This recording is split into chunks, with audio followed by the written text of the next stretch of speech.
Bendiciones nuevamente aquí con ustedes para reflexionar, para estudiar sobre la carta a los Efesios.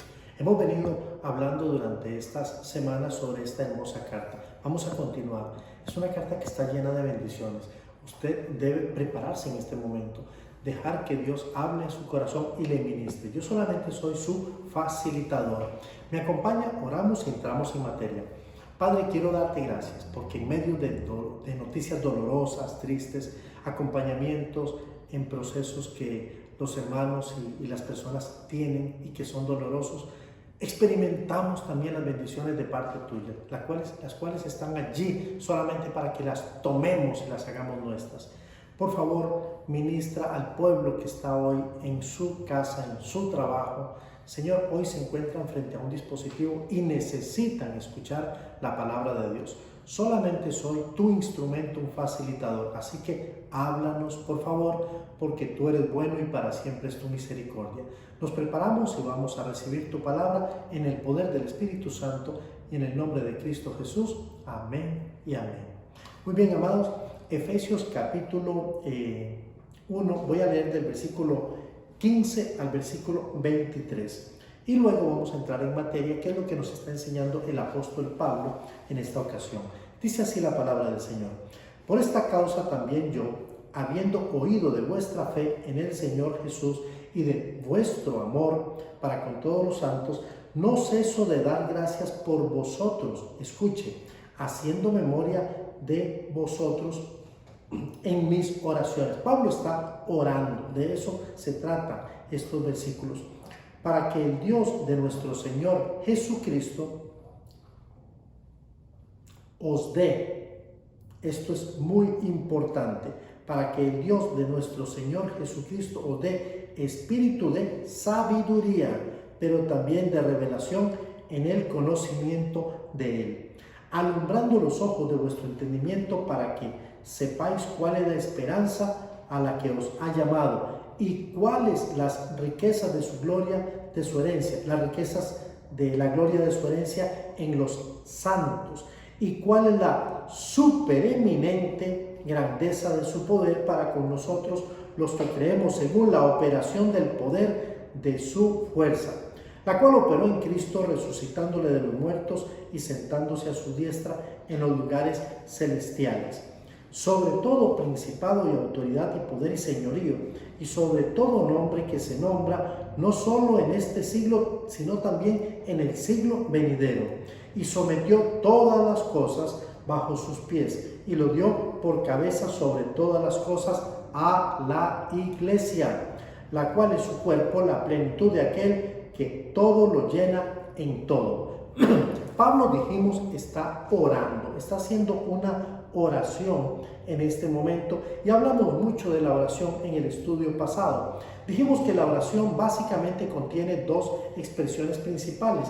Una expresión, hay muchas, no nos vamos a enclaustrar en solo estas dos expresiones, hay muchas, pero las principales, y están aquí, o de las principales, aquí hay dos manifiestas, que es la alabanza con acción de gracias y las peticiones. Normalmente cuando nosotros oramos nos quedamos en la parte de las peticiones, pero aquí Pablo nos enseña que el orar implica acción de gracia. Damos gracias. Generalmente podemos distinguir dos direcciones de la oración: lo que nosotros le damos a Dios y lo que nosotros pedimos para que Dios nos dé. Cuando hablamos de lo que nosotros damos, estamos hablando de las acciones de gracia, de alabanza, de exaltación, de bendiciones que nosotros ofrecemos al Padre, glorificándole, adorándole, y es la expresión de nuestro amor y es la expresión de nuestra consagración.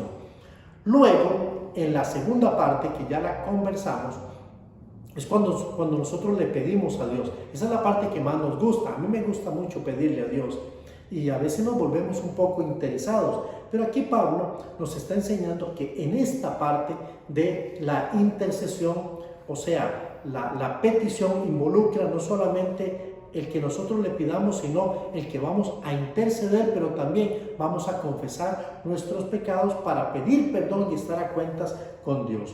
La oración de Pablo viaja en dos sentidos. La acción de gracias. ¿Por qué Pablo va a dar gracias aquí? Bueno, él tiene dos razones principales. La primera es la fe que los efesios tienen en el Señor Jesús. Eso lo estuvimos conversando ya anteriormente, pero quisiera remarcarlo porque son dos palabras importantes. La primera tiene que ver con la palabra fe y la segunda tiene que ver con la palabra amor. Pablo dice, habiendo oído de vuestra fe en el Señor. Y recuerde que la fe es sumamente importante para la salvación. Más adelante, Pablo nos va a decir en Efesios capítulo 2, después la fe, nos va a hablar en otras cartas y nos va a decir que la fe es indispensable para la salvación, porque por gracia sois salvos por medio de la fe. Entonces la fe es un ingrediente indispensable para la salvación, no una fe intelectual, por supuesto, es una fe donde nosotros nos atrevemos a confiar plenamente, y mire lo que dice aquí, en el Señor. O sea que nuestra fe debe tener un fundamento, una plataforma, un lugar donde descansar y depositarse. En este caso, está diciendo Pablo, habiendo oído de vuestra fe en el Señor. O sea, que ustedes han creído y han declarado a Jesucristo como su Señor y están depositando su fe completamente en Él. Y luego dice también, y de vuestro amor para con todos los santos, una palabra clave. Estuvimos hablando en estos días de Juan capítulo 13, versos 34 y 35. Un mandamiento nuevo os doy, que os améis unos a otros como yo os he amado. Esta es la parte, esta es la novedad que el apóstol Juan nos está dando. Y ahora Pablo hace memoria y dice, yo doy gracias a Dios porque he oído de vuestra fe en el Señor Jesús y de vuestro amor para con todos los santos.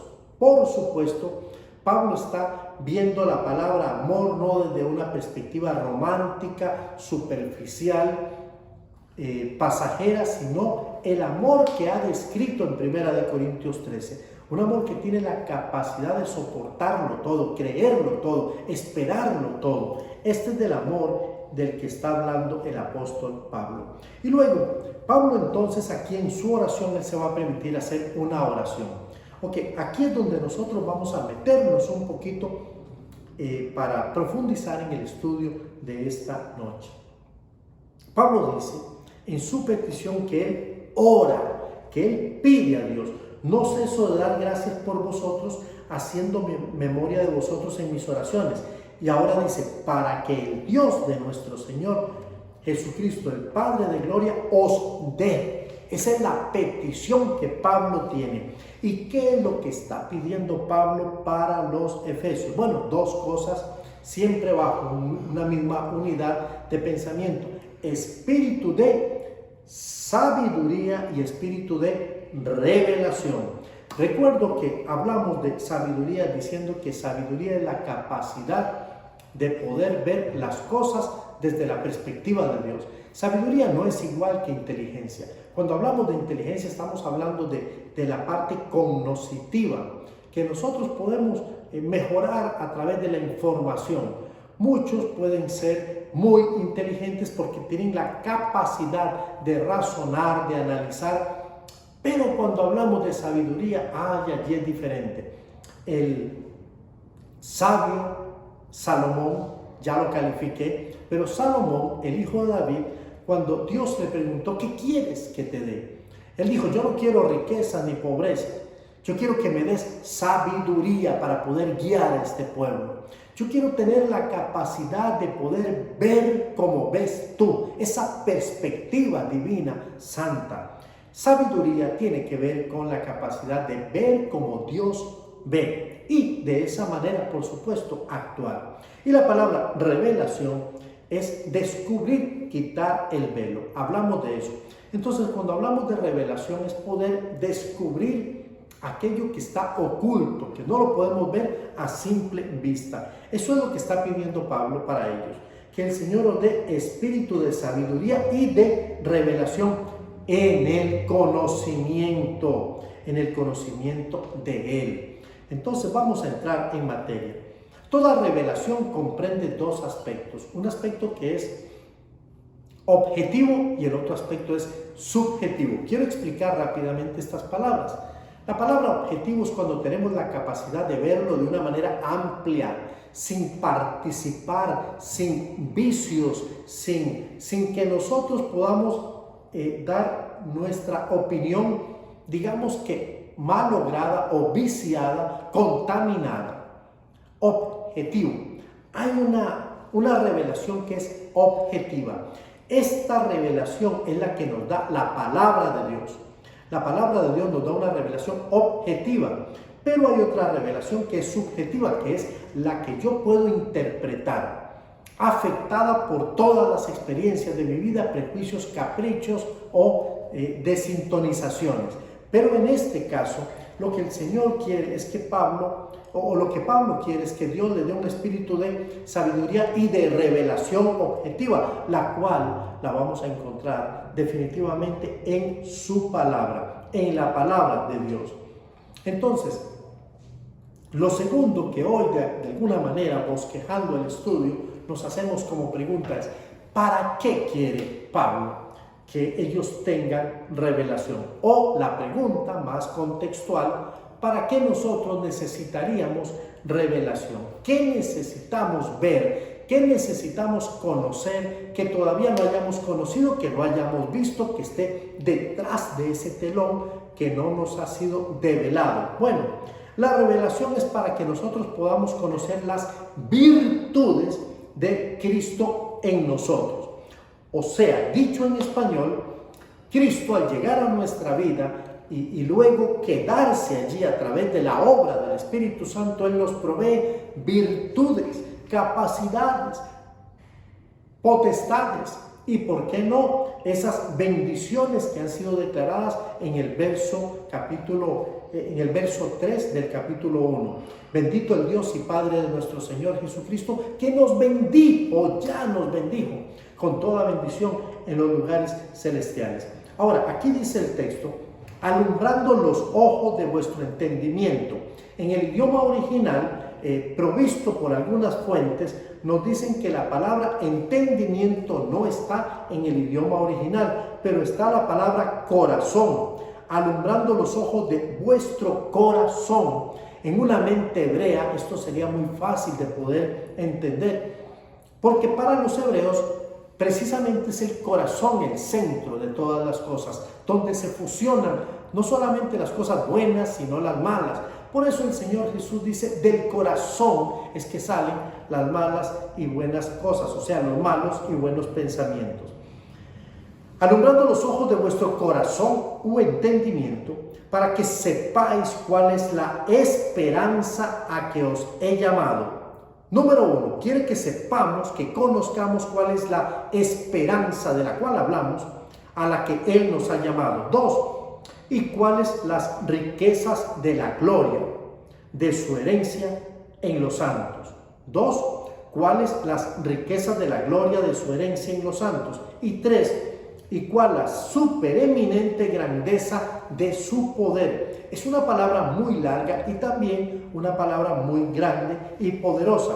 Supereminente grandeza de su poder para con nosotros, los que creemos, según la operación del poder de su fuerza, la cual operó en Cristo, resucitándolo de los muertos y sentándole a su diestra en los lugares celestiales. Vaya conmigo al verso 3, por favor. De nuevo: bendito sea el Dios y Padre de nuestro Señor Jesucristo, que nos bendijo con toda bendición espiritual en los lugares celestiales. Esto es interesante. Nosotros no necesitamos nuevas bendiciones. Escuchen, usted y yo no necesitamos nuevas bendiciones. Lo que nosotros necesitamos es conocer lo que ya Dios en Cristo Jesús nos ha dado. Por ejemplo, tener riquezas en abundancia, tener una herencia, tener mucho dinero, muchas propiedades y no saber que lo tenemos, que nos pertenece o que es nuestro, en la práctica equivaldría como a no tenerlas. La revelación puede revolucionar nuestra vida. Porque de tener y no saber es como no tener. Para efectos prácticos sería lo mismo. Ahora, qué interesante. No solo es saber que tenemos, sino saber dónde lo tenemos o dónde las tenemos.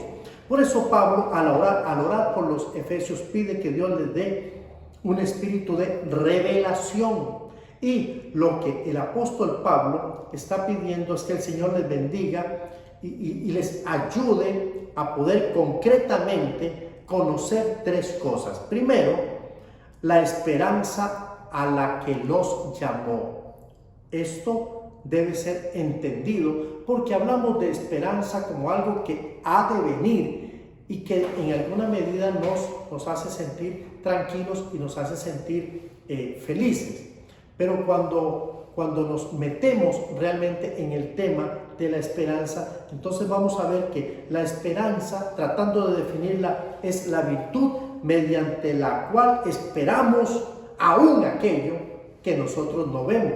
Eso tiene que ver con fe. Es pues la fe la certeza de lo que se espera y la convicción de lo que no se ve. Entonces la esperanza de alguna manera es nuestra fe orientada al futuro. Usted no lo ve, no lo conoce.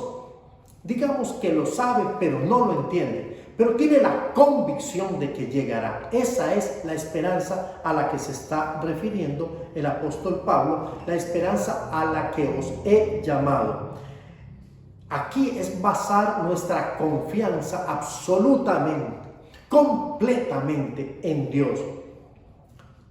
La palabra del Señor nos da muchas evidencias de esto, porque creemos que el que prometió es fiel. Y si el que prometió es fiel y es todopoderoso, Él entonces va a cumplir las promesas que ha establecido. Romanos 4:21, permítame buscar este texto y compartirlo con ustedes. Romanos 4:21. Dice así la palabra del Señor. Plenamente convencido que era también poderoso para hacer todo lo que había prometido. Está hablando de nuestro Señor. Él es poderoso y es fiel además.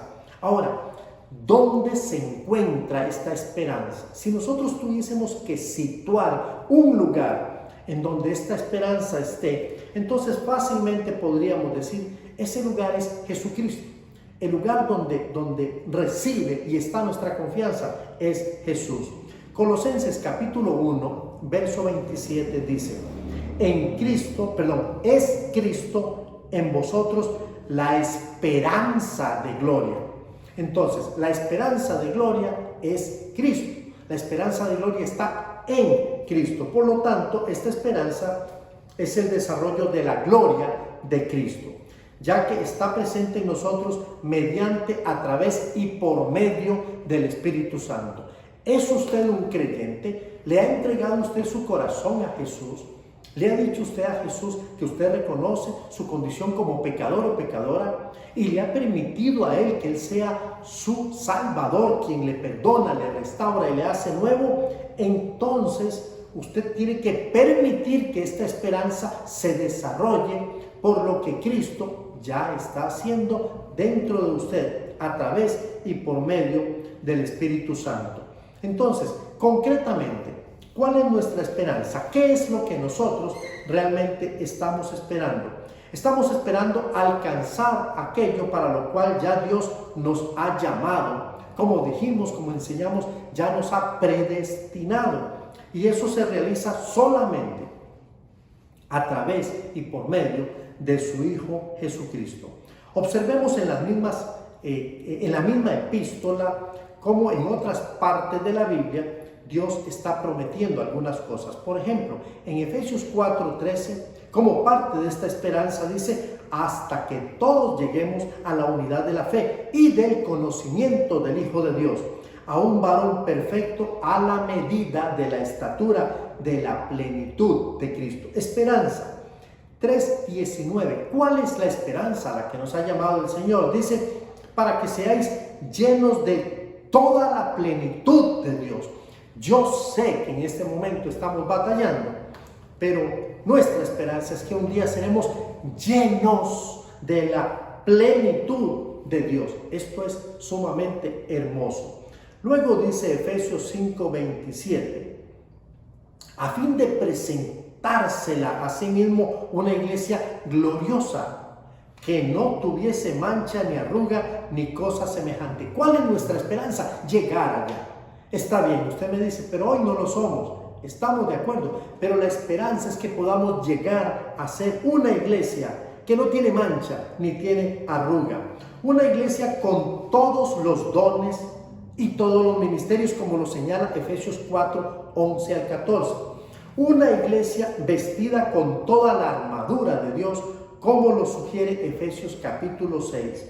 Una iglesia invencible, una iglesia que está edificada sobre Cristo mismo, como lo señala Mateo 16:18. Y las puertas del Hades no prevalecerán contra la iglesia. Una iglesia que disfruta de esa unidad perfecta, como la sugerida en Juan capítulo 17, cuando el Señor decía que sean uno, así como tú y yo somos uno. Una iglesia que disfrute del poder del derramamiento del Espíritu Santo, como lo ha sugerido Hechos capítulo 1, verso 8, y posteriormente en el capítulo 2, verso 17, cuando esto se hace una realidad. Una iglesia que está comprometida con la predicación, la ministración del Evangelio. Esa es la esperanza a la que el Señor nos ha llamado. Pero también podemos ver que hay una esperanza mucho más allá, que todavía no está tan visible, pero es cuando el Señor venga por segunda vez, la segunda venida de Cristo, cuando nos reuniremos y recibiremos cuerpos glorificados. Esa es mi esperanza, espero que también sea la suya, y entonces gozaremos de la plenitud de su herencia eterna. Tendremos cielo nuevo y tierra nueva, según lo sugiere, Apocalipsis 21. La segunda experiencia o el segundo argumento de esta revelación es que podamos conocer las riquezas de la gloria de su herencia en los santos. Juan capítulo 17, verso 22 y 23, Jesús le dice al Padre: la gloria que me diste les he dado, la que tú me diste yo les he dado, para que sean uno. Luego dice: yo en ellos y tú en mí. ¿Qué significa la palabra gloria? La palabra gloria, si nos vamos al hebreo, es la palabra kabod, y si nos vamos al griego, es la palabra doxo, de donde viene la palabra doxología. El concepto gloria está relacionado con varias palabras. Por ejemplo, valor, cualidad, virtud, honra, peso, capacidad, un atributo, poder o grandeza.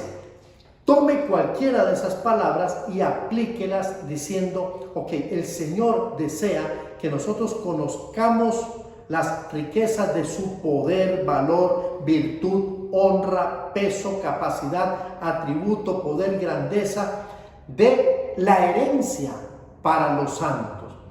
Gloria es la manifestación visible, por decirlo de alguna forma, de las virtudes o cualidades invisibles de una persona.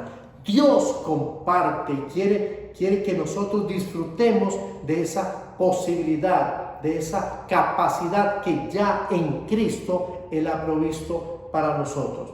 La creación, por ejemplo, nos revela la gloria de Dios. Dice el Salmo 19: los cielos cuentan la gloria, el poder, la honra, la majestad, el peso de Dios, y el firmamento anuncia la obra de sus manos. Pero la máxima expresión de la gloria de Dios, la máxima expresión, es Jesucristo. Me gusta mucho este pasaje en Colosenses que dice: Él es el resplandor de su gloria y la imagen misma de su sustancia. Esto es lo que Pablo está queriendo cuando él dice: ¿y cuáles las riquezas de su gloria? La gloria de su herencia en los santos. Está hablando de esta gloria manifestada en Cristo Jesús. Dice Colosenses 2:9, en Él habita corporalmente toda la plenitud de la deidad. Por eso, en la medida en que nosotros nos permitamos conocer a Cristo, estaremos experimentando esa gloria divina que el Señor quiere que sea revelada, y Pablo está orando de una forma expresa para que nosotros la podamos obtener. Una y última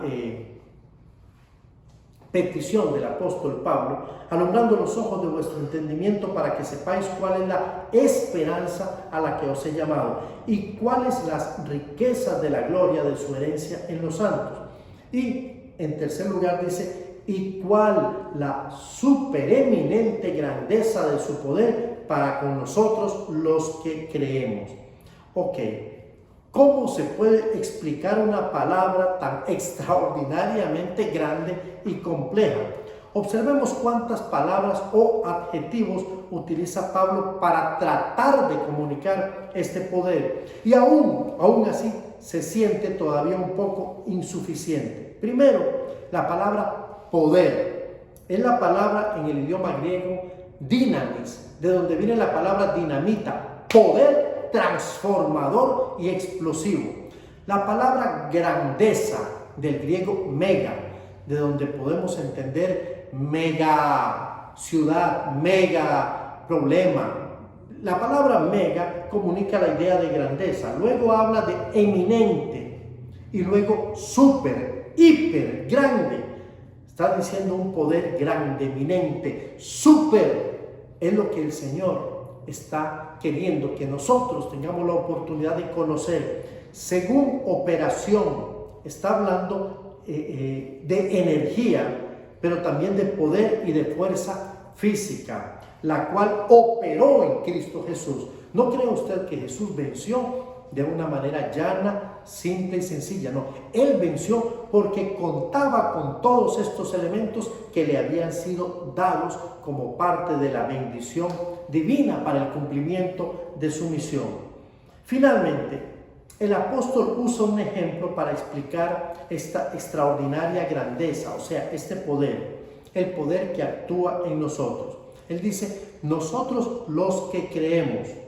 Es el mismo que operó en Cristo. Entonces debemos entender que lo que Pablo está pidiendo no es otra cosa diferente a lo que ya el Padre ha otorgado, le ha dado a Jesús, y que usted tiene la oportunidad también de adquirirlo si se permite hacerlo suyo. ¿A través de qué? A través del Espíritu Santo que mora en cada uno de nosotros. ¿Conocemos el poder que hay en nosotros? Le pregunto, ¿conoce usted el poder que Dios ya a usted le ha dado?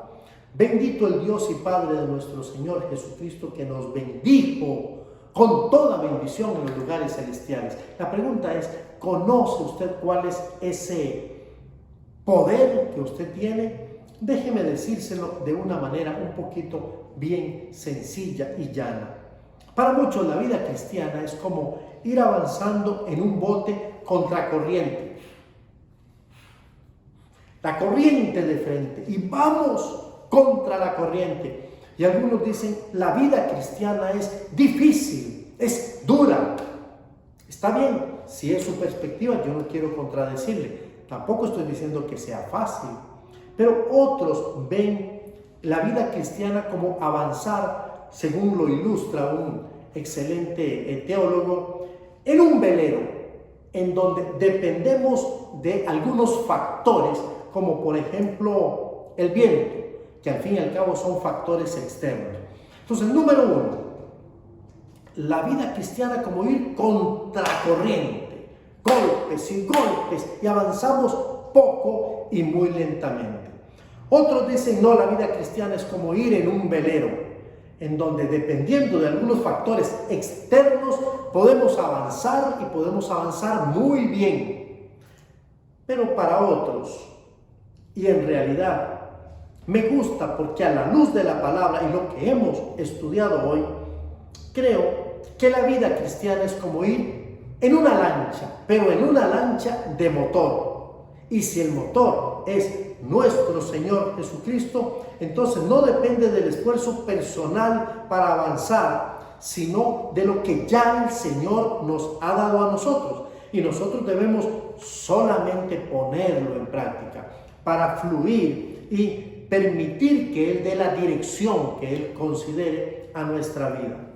Siguiendo la metáfora, el mismo motor que el Padre colocó en su Hijo Jesucristo, al resucitarle de los muertos, Él lo puso en nosotros. La llave de ese motor es la fe, simplemente creer, para con nosotros los que creemos, dice el texto. Por eso el apóstol Pablo pudo decir en Filipenses 4:13, dentro de su contexto, por supuesto, todo lo puedo en Cristo que me fortalece. Porque también tenía ese motor que le fue dado por el Padre a Cristo Jesús. Dependiendo de ese poder, nosotros podemos amar, podemos perdonar, podemos ser pacientes, podemos servir y hacer toda la voluntad que Dios ha querido y establecido para nosotros. Amados, este libro de Efesios es muy interesante. Yo quiero animarle para que usted continúe la lectura del libro de Efesios. Puede volver al capítulo 1 y puede repasar algunas ideas que hemos compartido, pero deje que el Señor le bendiga y le ministre. Déjeme orar y bendecirlo, por favor. Padre, quiero darte gracias por la oportunidad de estudiar tu palabra. Pablo oró y dijo, Señor, te pido que tú le des un espíritu de sabiduría y de revelación. Lo mismo queremos nosotros, con humildad, para poder ser instrumentos de paz y de bendición a todos aquellos que también escuchan la palabra. Señor, yo te doy la honra, te doy la gloria. Tú eres bueno, Señor, y yo sé que estás cuidando de tu pueblo. Ahora, Padre, trae sobre nosotros la manifestación, la revelación de estas virtudes que Cristo nos ha dado. No solamente Él está hablando, Señor, de las riquezas de su gloria, sino que nos está hablando también de la esperanza que Él puso en nosotros por su llamado, y también para que podamos entender cuál es la supereminente grandeza de su poder para los que hemos creído. Te damos honra, te damos gloria, te damos honor, y ministranos, por favor. Oramos en el poder del Espíritu Santo y en el nombre de Cristo Jesús. Amén y amén. Que el Señor bendiga a su iglesia ricamente y espero que nos veamos la próxima semana.